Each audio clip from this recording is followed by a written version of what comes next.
Hello दोस्तों, आज हम लोकपाल एवं लोकायुक्त के बारे में पढ़ेंगे। लोकतंत्र की सफलता तथा सामाजिक आर्थिक विकास की प्राप्ति नागरिकों की शिकायतों के त्वरित निवारण पर निर्भर करती है। इसलिए दुनिया के विभिन्न देशों में इन शिकायतों के निवारण के लिए विभिन्न संस्थाएं जैसे एम्बर्समैन प्रशासनिक न्याय प्रणाली विकसित की गई है। ये एम्बर्समैन हमने कहाँ से लिया है? स्वीडन से।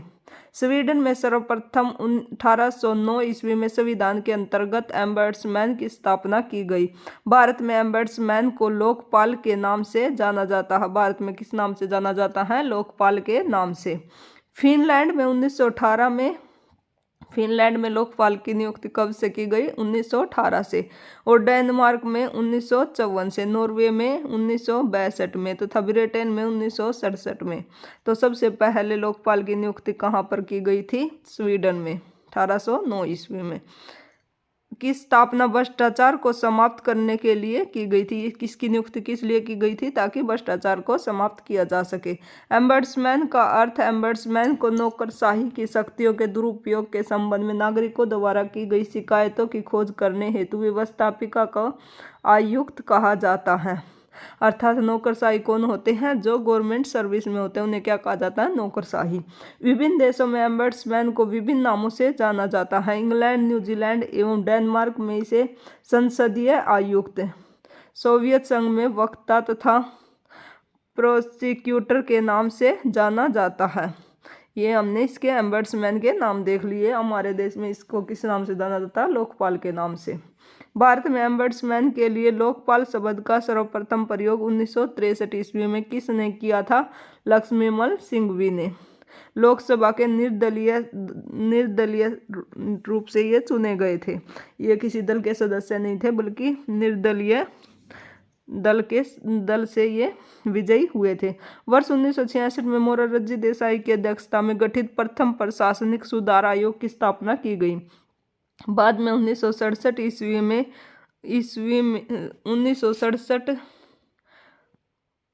ईस्वी में हनुमतैया को इसका अध्यक्ष बनाया गया था, जिसका कार्यकाल 1970 तक था। अर्थात इसका कार्यकाल कितने वर्ष रहता है? कितने एज तक रहता है? 1970 तक। आयोग ने अपनी सिफारिशों में नागरिकों की शिकायतों के निवारण हेतु एक द्विस्तरीय प्रणाली के गठन की वकालत की थी। इसके अंतर्गत केंद्रों में एक लोकपाल एवं राज्यों में लोकायुक्तों की स्थापना पर जोर दिया गया। पहला लोकपाल और लोकायुक्त विधेयक कब आया था? 1968 ईस्वी में। इससे पहले कब आया था? 1963 ईस्वी में। और इसकी कौन लाया था इसे? लक्ष्मीमल सिंघवी। और उसके बाद 1968 में पेश किया गया।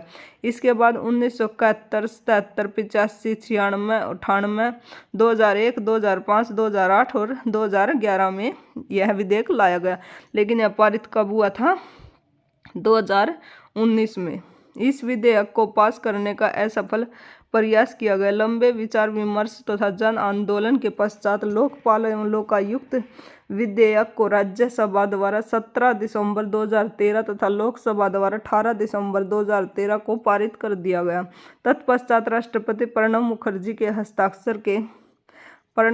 ने इस पर हस्ताक्षर कब किए? 1 जनवरी 2014 से यह कानून के रूप में परिवर्तित हुआ था। लेकिन इसकी नियुक्ति कब की गई थी? पहली बार 2019 में। लोकपाल और लोकायुक्त एक्ट 2013 के मुख्य बिंदु हैं। लोकपाल एवं लोकायुक्त अधिनियम 2013 एक भ्रष्टाचारी विरोधी के साथ साथ प्रधानमंत्री का पद, मंत्रीगण, संसद सदस्य जैसे ABC और विरारानी समिति बनाने की अनुमति देता है। अर्थात ये जो ABC और O श्रेणी के अफसर होते हैं तथा केंद्र सरकार के अफसर भी इस दायरे में आते हैं। ये ABC क्या है? जो ABC ग्रेड के कर्मचारी होते हैं उनके ऊपर। इस प्रावधान के अनुसार केंद्र स्तर पर लोकपाल तथा राज्य स्तर पर लोकायुक्त। केंद्र पर कौन है? लोकपाल। और राज्य में कौन है? लोकायुक्त का गठन होगा। लोकपाल में कितने सदस्य होंगे? 1 अध्यक्ष और 8 अन्य सदस्य होते हैं। इसमें कितने सदस्य होते हैं? 1 + 8 कितने हो गए? 9 सदस्य होते हैं।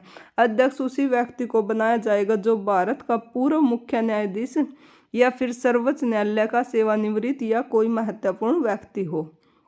लोकपाल के सदस्यों में आधे सदस्यों को न्यायिक पृष्ठभूमि से होना चाहिए। इसके अलावा कम से कम आधे सदस्य अनुसूचित जाति, अनुसूचित जनजाति, पिछड़ी जाति, अल्पसंख्यक तथा महिलाओं में से होने चाहिए। लोकपाल के लिए चयन कैसे किया जाता है इसके बारे में देख लेते हैं। लोकपाल को यह अधिकार दिया गया है कि वह सरकार या किसी समर्थ अधिकारी की जगह खुद सरकारी कर्मचारियों के अभियोजन की स्वीकृति दे। लोकपाल का कार्यकाल कितना वर्ष होता है? 5 वर्ष या उसकी उम्र 70 वर्ष तक।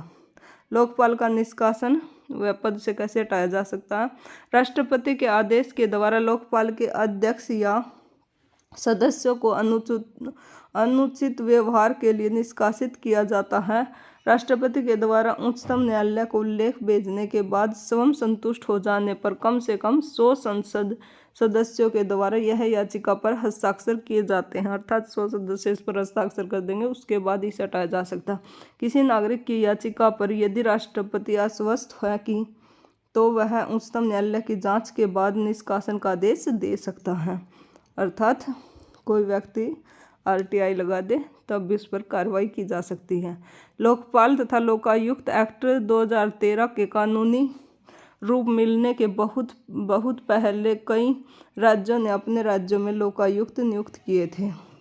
ये देख लेते हैं। सबसे पहले यह किसने किया था? उड़ीसा ने। और लेकिन लोकायुक्त लेकर कौन आया? महाराष्ट्र। राज्य में लोकायुक्त की स्थापना केंद्र में लोकपाल की तुलना में उत्साहजनक कही जा सकती है। सर्वप्रथम उड़ीसा राज्य ने 1970 में लोकायुक्त की स्थापना की थी, लेकिन लोकायुक्त सबसे पहले बनाया किसने थे? महाराष्ट्र ने। उसके बाद तो सभी राज्यों को आदेश दे दिया था कि 2 साल के अंदर अंदर सभी राज्य लोकायुक्त को नियुक्त कर लें, तो उसके बाद सभी ने बना लिए थे। लोकायुक्त की नियुक्ति प्रत्येक राज्य में की जाएगी जो राज्यों में किसी विशेष उच्च अधिकारी की विरुद्ध शिकायतों को देखता है, अर्थात जो उच्च अधिकारी हैं उनके ऊपर कार्रवाई कर सकता है यदि वे अच्छे से काम नहीं करते। लोकायुक्त व उप लोकायुक्तों की नियुक्ति संबंधित राज्यों के राज्यपालों द्वारा की जाती है। इसकी नियुक्ति के समय राज्यपाल द्वारा राज्य के उच्च न्यायालय के मुख्य न्यायाधीश से राज्य विधानसभा के विपक्ष के नेता से परामर्श अनिवार्य है। योग्यताएं क्या है इनकी?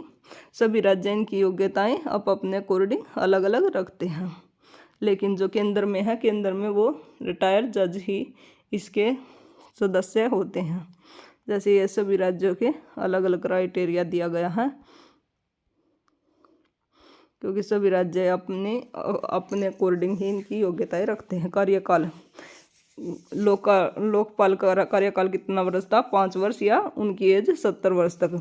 लेकिन लोकायुक्त का कार्य कितना वर्ष होता है? 5 वर्ष या 65 वर्ष तक। जो भी पहले हो निर्धारित है वह पुनर्नियुक्ति का पात्र नहीं होता, अर्थात उसे पुनर्नियुक्त नहीं किया जा सकता। विभिन्न राज्यों में लोकायुक्तों के कार्य क्षेत्र में समानता नहीं है। इस संबंध में निम्न बिंदु ध्यान देने योग्य हैं। हिमाचल प्रदेश, आंध्र प्रदेश, मध्य प्रदेश तथा गुजरात के मुख्यमंत्री को लोकायुक्त की परिधि में रखा गया था, जबकि महाराष्ट्र, उत्तर प्रदेश, राजस्थान, बिहार व उड़ीसा में वह लोकायुक्त के अधिकार क्षेत्र में से बाहर है। मंत्रियों व उच्च अधिकारियों को लगभग सभी राज्यों के लोकायुक्त के अधिकार क्षेत्र में रखा गया। महाराष्ट्र में पूर्व मंत्रियों व कर्मचारियों को भी इसमें शामिल किया गया है।